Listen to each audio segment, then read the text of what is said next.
hell. And I'm like, what do they teach you in school? It's like all over the Bible, right? Well, there's really no references in the Old Testament. We're going to find out really quick that that's not true. But there are a lot of people who choose not to, and they think it's a myth. That's kind of an example. It's a metaphor.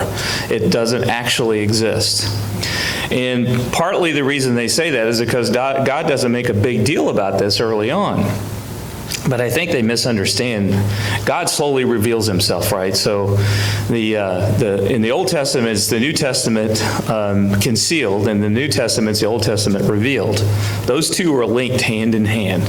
And it's interesting because the Old Testament points towards the cross. Mark had a great lesson here a while back about that. And the New Testament points backwards to it, right? Everything culminates to that. And it's all one giant story that's all woven together. Written by 44 different people, they think, over the period of about 1,500 years. It's fascinating because they literally weaved this story that the Spirit gave to them together, and none of them knew the whole picture. We sit here today with a complete picture of that, right, is best what we need, right? We don't have a complete picture. We're going to talk about that in a minute. But hell does exist, and I hope one thing that you do walk away from, that's not a place designed for us. It's not. There's going to be a lot of people go there, but it wasn't originally designed for us. So our verse for the day is Revelation 20:15, and if anyone's name was not found written in the book of life, he was thrown into the lake of fire. That ought to send a little chill up your spine. Now, what is this book of life? I'm not going to dive deep on it, but when you are baptized in Christ and you live faithfully, your name is in that book. At some point, they're going to call your name, and you get to go up and get your crown. I don't know what it's going to look like, but that is a glorious day. I'm looking forward to meeting some friends that are lost and gone. You know, they're not lost, they're just gone. I can't see them. Let me ask you a question. How many of you have ever been to China, let's say? Anybody been to China? I haven't, but anybody in here? Do you believe it exists? Why?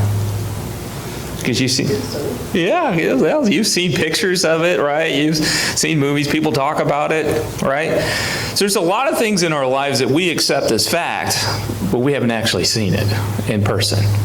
So I want you to think about this as we go through it, right? So let's jump into it. So in the Old Testament, the word that's used is a Hebrew word called Sheol, and it's actually referenced 31 times back there in the Old. And it means the abode of the dead. And as we go through the Old Testament, there's this gradual revelation of what that is, right? So part of it is, it says, all are destined to go to this land of death. There is a 6-foot hole. I guess that's still dimensions now. I don't know. They've changed so many things. This is waiting for everybody, me included, right? So we know that's going to happen. We're going to face that hole. We're going to go into the hole. But we have a message here from Jesus. We just took communion, and it was a remembrance of him going through and shedding his blood for us. And because of that, we have a ticket to heaven. Not because of who we are, but because of who he is. Think about it this way. When God looks at us, he's looking through, if you're a Christian, he's looking through Jesus at us. That eliminates everything. If you don't have Jesus, then he sees you as you really are, right? So he looks through Christ at you. So you look pure as the driven snow from his perspective, right? Because Christ covered all that. That's the way to think about it, right? But if you don't have Jesus, he gets to see you as who you really are. And on Judgment Day, guess who's going to be the judge? Guess who's going to be the lawyer? It's going to be Jesus. If he knows you and he finds your name, he's your lawyer, you think you're going to make it in? Yeah, okay. So this isn't about people that are Christians, that are faithful Christians. This is about people who fall away. So in Ecclesiastes, it talks about, it says, and after they go to the dead. So he's talking about when they die, they go to the dead. So let's talk about what this looks like. So Sheol is bleak, and there's no light. Now, I've said and thought about this. God brings a lot of stuff here. We live in sort of a neutral zone. Over in North Korea, we got North and South Korea, and there's this, they call it the DMZ, or the Demilitarized Zone. This is a neutral zone. You can think of this earth that we're sitting on as sort of this DMZ. We have good forces from God here, and we have evil forces from the enemy here, and we're in this land, right? And we get to choose. It's up to us to do that. I love electronics when they decide to go out on you. Sorry about that. We get to choose in this land, in the middle of this. We have both forces at work here. But what if God wasn't here? Would there be light? No. Would there be beauty? No. Would there be fruit? No. We've learned that the enemy just knows how to kill and destroy. He can't create. God does all that. So we're going to talk about this a little bit when we get into the rich man and Lazarus, a little bit about what that looks like, right? So in Job 10:21-22 says, "Before I go to the place of no return, to the land of gloom and utter darkness, to the land of the deepest night of utter darkness and disorder, where even the light is like darkness." And we see these similar descriptions in Psalms 88:6 and 88:12. Think about that. Even the light is darkness. You ever been in a cave where they shut the lights off? Then the tiniest light, after you've been in there for a little bit, just like illuminates everything. You can see people's faces, you can see shadows. He's saying even the light is darkness in this place. I can't imagine that, except in like a cave or something, right? All right. It says, there will be a resurrection of the dead. Now, this is another argument I've heard from people. It's like, well, the Old Testament doesn't talk about resurrection. Yes, it does. In Isaiah 26:19 says, "But your dead will live. Lord, their bodies will rise. Let those who dwell in the dust wake up and shout for joy. Your dew is like the dew of the morning. The earth will give birth to her dead." So we know that. And Isaiah was speaking directly about Christ as who was coming. It's a complete prophecy. I was, about 3 years ago, I was out in California and I was riding in an Uber. I don't know if anybody in here has ever been in one of those, but I had a Muslim imam as my driver. Okay? He was over this big mosque in some big city there. And so we got in this discussion because I always chat people up. He found out I'm a Christian, he's a Muslim. So guess what we talked about for the next 25 minutes? He offered me a piece of chocolate and I didn't take it. But it was funny. We got in there and one of his comments was, there was no Jesus talked about in the Old Testament. And I said, go read Isaiah. That's all that's about. And he got quiet. So I don't know if that seed got planted or not in his mind, but I wanted him to understand that Jesus was talked about. That whole book of Isaiah is about Jesus, right? And his idea that there was one God. I said, you and I agree. But I said, that God is made up of multi-personalities, right? We're told that. And it starts out that way in Genesis. Let us. Well, who's the us? I mean, he didn't have an answer for that either, right? There's more than one, so which I found interesting. And then there's a bunch of different verses, but I'm just reading a few here. Daniel 12:2 says, "Multitudes who sleep in the dust of the earth will awake, some to everlasting life, others to shame and everlasting contempt." So we're getting from the prophecies of both Isaiah and Daniel that there is going to be a judgment day, and those who are in Christ are going to raise up and be brought into life, and then the others are going to go to this place of Sheol. Now, let's flip forward into the New Testament. It's interesting because in the New Testament, especially in the King James, which is one of my favorite translations, all the words are translated as hell, but it doesn't. It's kind of like the Eskimos. They have something like 26 words or 30 some words for snow. I mean, we have snow. We say wet snow, dry snow. They have all these different kinds of words for snow because they live in it all the time, so they describe the consistency and everything else with all these different words. And the New Testament gives us a little more color about what's going on in this place called hell, right?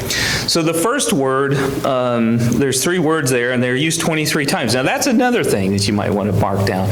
Sheol is 31 times in the Old Testament, and these 3 words are used a total of 23 times in the New. So anytime somebody tells you it's not talked about in the Old Testament, you probably want to bring that up.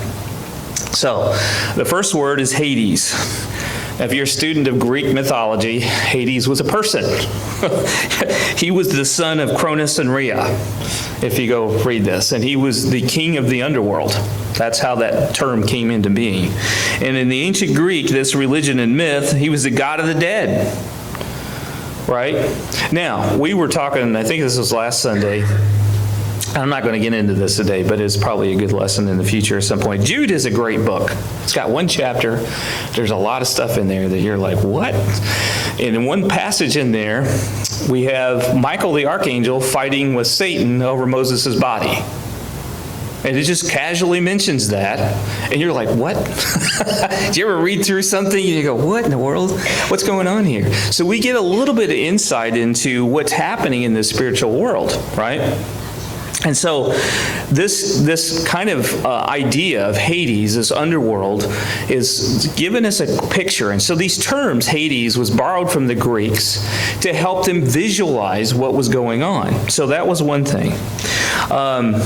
And then in, let's see here, I jumped ahead here. So Acts 2, let me read this, because I think this is really important. I'll go back, because I don't want you guys to, sorry. Isn't that neat? So let's go over to Acts chapter 2. Starting at verse 27. All right, so it says, because thou wilt not leave my soul in hell. Now he's talking about Jesus. Neither wilt thou suffer thine Holy One to see corruption. Thou hast made known to me the ways of life, that thou shalt make me full of joy in thy countenance. Men and brethren, let me freely speak unto you of both the patriarch David, that he both dead and was buried, and his sepulchre is with us to this day. Therefore, being a prophet, and knowing that God had sworn with him an oath, that the fruit of his loins, according to the flesh, he would raise up Christ to sit on the throne. So he's talking about Jesus. Jesus, when he died, he went into this area of the abode of the dead, right?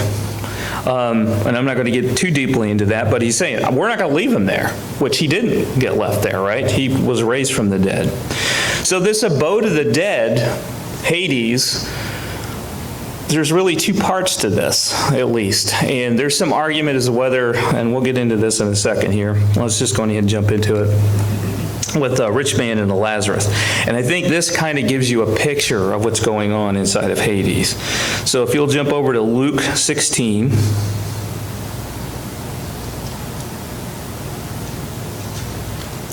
Starting at verse 19. So there was a certain rich man, which was clothed in purple and fine linen, and fared sumptuously every day. And there was a certain beggar named Lazarus, which was laid at his gate full of sores, and desiring to be fed with the crumbs which fell from the rich man's table. Moreover, the dogs came and licked his sores. This is a pretty sad state for Lazarus, isn't it? I mean, this is somebody that's like, he doesn't have anything. 22, and it came to pass that the beggar died and was carried by the angels into Abraham's bosom. And the rich man also died and was buried. And in hell he lifted up his eyes, being in torment, and seeth Abraham afar off, and Lazarus in his bosom. Now I'm going to stop there for a second. That word hell is Hades, okay, in this case. So notice that immediately when they died, they went to one of 2 places. The rich man ended up in a part of Hades where it's burning, right? And he's in torment. You say, well, how do I know that that's the case? Well, we're going to get to that in a second, because he actually wants them to go back and talk to his brothers and say, hey, this is real, don't come here, right? But anyway, he's there in torment, and here's Lazarus in Abraham's bosom. He's in a different part of Hades, and they're separated. And apparently, the rich man can see over into the other place. But it doesn't say this, but it doesn't seem like Lazarus can look back. Like he's not going to see any of that stuff, right? As you would expect. Now, I tend to think, and I did a lesson on this some years ago, definitely open for debate, but because some people think this is heaven, I think this is paradise, right? And I can, if you're interested in that, we can talk offline about it. But I do believe this is paradise where he is. And so he's in Abraham's bosom. And he cried out and said, Father Abraham, have mercy on me and send Lazarus that he may dip a tip of his finger in the water and cool my tongue. Now, what does that show? Is it hot? Have you ever been so dry that you would just literally almost do anything for water? I've been like that. I actually drank out of a cow track. There was a spring, so it wasn't like... So it was the cows had stepped in it. I always tell that story. It was a spring, but it wasn't a very big one. But I was really thirsty. All right, so he wants Lazarus to come over and dip his finger in water and put it on. He said, 1 drop. How dry is that? That's pretty bad, isn't it? And yet he wants Lazarus to do that. So what is this guy, this rich man, still thinking? He's still thinking he's the rich guy. He's the one that can still command this poor beggar to come and service him. But the roles have reversed, right? That's not going to happen. So, but Abraham said, Son, remember, thou in thy lifetime received thy good things, and likewise Lazarus evil things, but now he is comforted, and thou art tormented. And besides all this, between us and you there is a great gulf fixed, so that they which would pass from hence to you cannot, and neither can they come past to us that would come from thence. So he's just saying, you can't go back and forth across the gulf. Then he said, I pray thee, and this is a rich man, therefore, Father, that thou wouldest send him to my father's house, for I have 5 brethren, that he may testify unto them, lest they also come into this place of torment. And Abraham saith to him, They have Moses and the prophets, let them hear them. Now, before I get to the final part of this, notice he's saying, look, they have already got a warning. There will be people on Judgment Day that will go, oh, I wish I'd have known. Well, you did. Did you know? In this country, we was at a friend's house last night. We were talking about, and I don't have a New King James Version of the Bible in my electronic. I have a paper copy, but I don't have it. I got 15 versions of the Bible on this thing. There's been no time in history that you could have that kind of stuff at your fingertips. We're without excuse. And then you go out and you look at nature. You know, we were talking about farming this morning. How does stuff grow? Oh, we think we can describe it. Jeff, can you make a corn plant grow? You can't. No, you can't. You can tend to it. You can do all the right things that's favorable for it, but you can't make it grow. Try. You just can't. So here we are. This great gulf. He's saying, hey, look, would you go tell them? And he goes, no. We already had the Moses and the prophets. In our case, we already had the Bible. Now look what he says. And he said, Nay, Father Abraham, but if one went into them from the dead, they would repent. And here's what he said. And he said unto them, If they hear not Moses and not the prophets either, will they be persuaded from one that rose from the dead? He's talking about himself. If they're not going to listen to that, they're not going to listen to Jesus. Right? So he's talking about, hey, look, if somebody rose from the dead, they're not even going to listen to him. He's talking about himself here. That's Jesus talking. So now we get a picture that in Hades, there's a couple of places. There's a good place and a rotten place, and it looks like when you die, you go immediately there. And it still is not judgment because he's talking for them to go back and talk to his brothers. So we're not at judgment time. Right? So, and there's a great gulf, so you can't go back and forth between the two. So you're getting a picture? We're getting a little bit more color about what's going on. All right. And then in 2 Corinthians 5:8, we are confident, I say, and willing rather to be absent from the body and present with the Lord. That's Paul talking. So the minute you die, you go to the Lord. You say, well, how do you know that? Well, Paul said it, number one. Number two is, do you remember when Stephen was getting stoned? Paul was there. He was Saul at the time.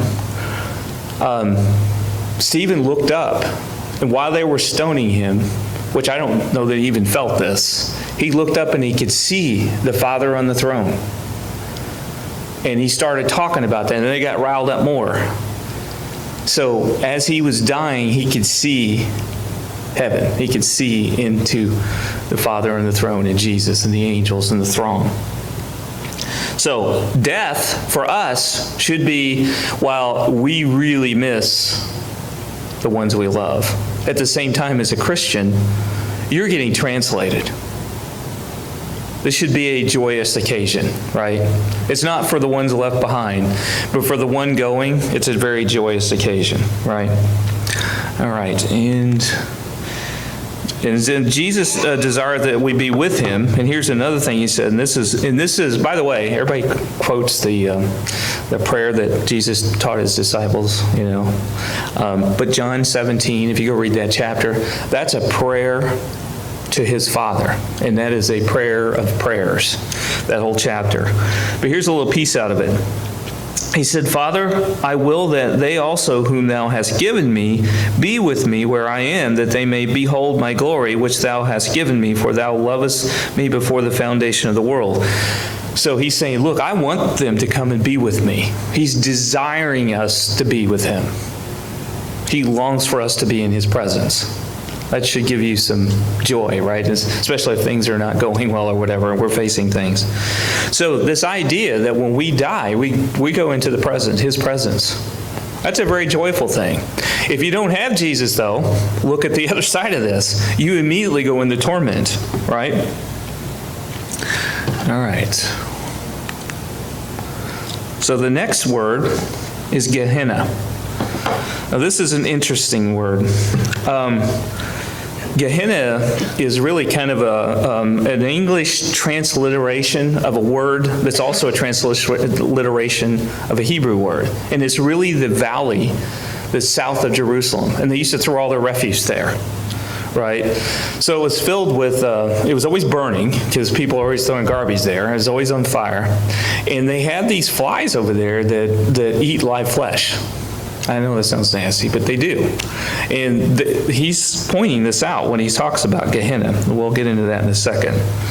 But Gehenna was this garbage valley. You could think of it as I don't know if everybody ever saw a garbage site where they pile up the garbage. Like down in Maryland Heights, I know because I got a friend that lives down there. They're worried about the garbage that's burning under the ground. It's burned for 5 miles, because it's just on fire. They can't put it out. This is very similar. When you get a big pile of garbage, a good example of that is where our neighbor's barn burned down. He put up wet hay. If you ever put wet corn in somewhere, as a farmer, you know what I'm talking about. You go out in the wintertime and scoop into it, and the steam just boils out of it.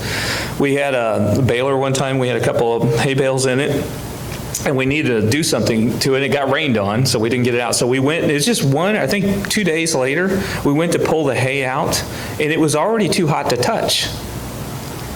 So I'm just trying to give you an idea of what this was like. So this is giving you another picture. So we had Hades, which it can be a good place or a bad place. And now we're diving down into this bad place and talking about Gehenna. So that word is used in 11 times total, right? So in Jeremiah 32:35, they said, they built the high places of Baal. Now this is what they did in this valley that's Gehenna, that we call Gehenna. They built the high places of Baal and are in the valley of Ben-Hinnom to make their sons and their daughters pass through the fire to Molech, which I had not commanded them, nor had it entered my mind that they should do this abomination to mislead Judah into sin. Now, we see this over and over and over recounted, where they would take their children and burn them at the feet of this Molech. This is where they did it, in this valley. It's a horrible place. So you're getting the picture of what this is like. It's an abomination to God, this place. And then we get a description of this valley in Mark 9, which I'll jump over there real quick. Sorry, I'm throwing a lot of verses at you here. Starting at verse 43. Now this is Jesus talking. He's talking about how serious it is that we need to take hell. And he said, if thy hand offend thee, cut it off. It is better for thee to enter into life maimed than having two hands and go to hell, into that fire which never shall be quenched. Okay? Now that word he's using, hell, is Gehenna. It's not Hades that we were talking about earlier. It says, where the worm dieth not and the fire is not quenched. Now, these maggots and flies that lived in that valley would die, as all insects do. But he's saying these worms in this place, they don't die.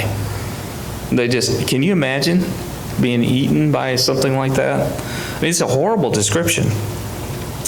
Verse 45, and if thy foot offend thee, cut it off. It is better for thee to enter the halt into life than having 2 feet to be cast into hell. Again, Gehenna. Into the fire that never will be quenched, where the worm dieth not and the fire is not quenched. And if thine eye offend thee, pluck it out. It is better for thee to enter into the kingdom of God with 1 eye than having 2 eyes to be cast into hellfire, where the worm dieth not and the fire is not quenched. Now let me ask you a question. He said it 3 times. Do you think it's important? Do you think the message he's trying to tell them is important? Absolutely. And then Matthew 10:28, it says, do not be afraid of those who kill the body, but are unable to kill the soul, for rather fear him who is able to destroy both soul and body in hell.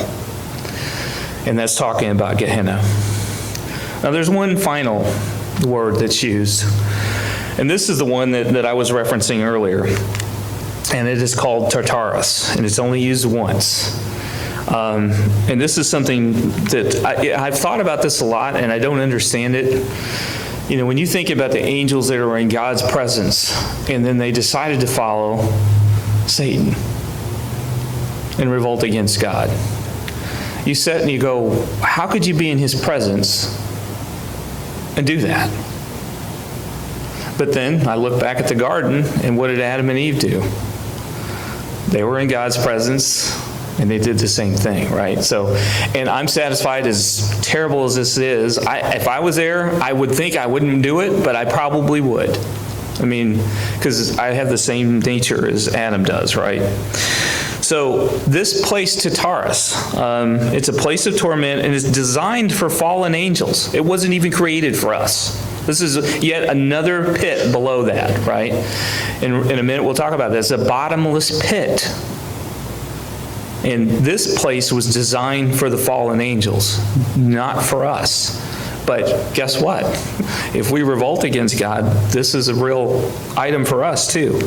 So it says, 2 Peter 2:4-6, for if God spared not the angels that sinned, but cast them down to hell and delivered them into chains of darkness to be reserved into just judgment. So they're in chains of darkness. So this is like the pit below Gehenna yet.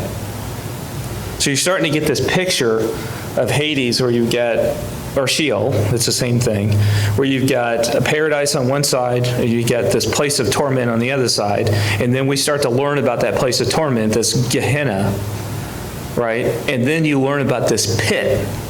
It's called Tartarus. It's only used once, and it's talking about the pit that was designed for angels. And the dark angels, right? And it's even lower than that, right? In other places it talks about, well, I'll get over there. Let's jump into it. So in Jude, it says, and the angels which kept not their first estate, but left their own habitation, he hath reserved in everlasting chain under darkness into the day of judgment, a great day. And this, as you dive into that and start chasing the verses, and I didn't pull those up here today, but you find out that this abyss, the pit, you know, the bottomless pit, if you go look at that word, it means abyss. What is a bottomless pit? It's like forever, right? The bottomless pit means there's nothing down. It just keeps going. And so the vision I get from that, this pit is well below the Gehenna we described, and it's so far away from God that it's as far as you could ever get. Now, we went back to the very first as a reminder. If you don't have God, you don't have light, you don't have beauty, you don't have goodness, you don't have righteousness, you don't have all the fruit, you don't have any of that. What do you have? It's so bad at Gehenna level that a drop of water means a lot. Can you imagine at the Tartarus level what it's like? Right? So, What's your choice? Is it going to be the lake of fire? Is it going to be paradise? You do hold that choice, right? There is going to be a final reckoning. I'm going to read from Revelation 20, and then the lesson will be yours. Revelation chapter 20, starting at verse 11. It said, I saw a great white throne, this is John speaking, and him that sat on it, from whose face the earth and the heaven fled away, and there was found no place for them. And I saw the dead, small and great, stand before God, and the books were opened, and another book was opened, which is the book of life. And the dead were judged out of those things which were written in the book of life, in those books, according to their works. And the sea gave up the dead which were in it, and death and hell delivered up the dead which were in them. Do you notice all those people that have been down there being torn, they're going to stand there in judgment time as well. And they were judged, every man according to their works. And death and hell were cast into the lake of fire. So now we learn hell is going to be thrown into the lake of fire. This whole thing that God created is going into the lake. Okay? This is the second death. And whosoever was not found written in the book of life was cast into the lake of fire. That's pretty scary to me. So if you find yourself where you're doubting whether you were saved, or you find yourself in a lost condition, or maybe you've never accepted Christ, understand this. If you're not a Christian, it's not how good you are. None of us could ever live a perfect life. It's impossible. There had never been a person that got on this planet that lived a perfect life until Jesus came. That's the beauty of it. He faced all the temptations we did, and he didn't sin. Now you say, well, he was part God. Yes, he was. I understand that. But he still faced them as a man, and he didn't fall. And because of him, he went to the cross and died. He paid for all sins, forward and backward. We can never live a sinless life without him. We just can't. We can try, we can be good, we can't earn our way into heaven. At the end of the day, we have to have him as our advocate. If you're outside of Christ, you're going to stand before him without his help. And we already see where that's going to land. But if you take him on as your Savior, and ultimately your lawyer, and your judge, and your brother, that's another term that's hard for me to wrap my mind around, but it's true, then you could look forward to joy in that day when you die. You'll be in paradise just like Lazarus was. You'll be there in the presence of the Lord. And I can't even imagine what that's going to be like. There's no time like now as we stand and sing.